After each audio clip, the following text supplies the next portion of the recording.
ప్రభునందు ప్రియులైన మీ అందరికీ యేసుక్రీస్తు నామములో ప్రత్యేకమైన శుభాలు తెలియజేస్తున్నాను. ప్రియ దేవుని బిడ్డలారా, ఈరోజు ఈ ఉదయకాల సమయంలో మనందరం ఈ రీతిగా చేరి కూడా ఆయన మనకు కనపరచడానికి ప్రభుత్వం గొప్ప ధన్యత. ఆయన కృప మన పట్ల చాలా హెచ్చుగా ఉన్నది.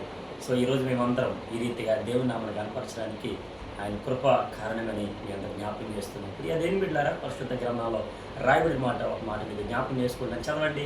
కీర్తన గ్రంథం 18వ కీర్తన 8-9 వచనం రాయబడిన మాట.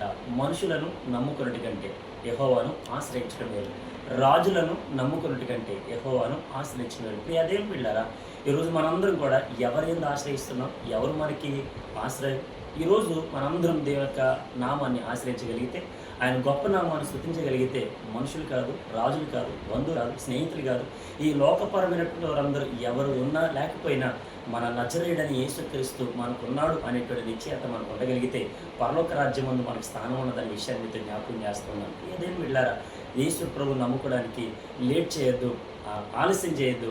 ప్రభు సన్నిధానికి వద్దాం, మారు మనసు పొందుకొని ప్రభు పరిచయం ముందుకు సాగుదాం. అటు రీతిలో ప్రభు మనందరినీ దీవించి బలపరిచి తన సేవా పరిచయంలో నమ్మకం నడిపించి వాడుకును గాక. స్తోత్రం. ప్రభు మిమ్మల్ని అందరినీ దీవించును గాక. ఆమేన్.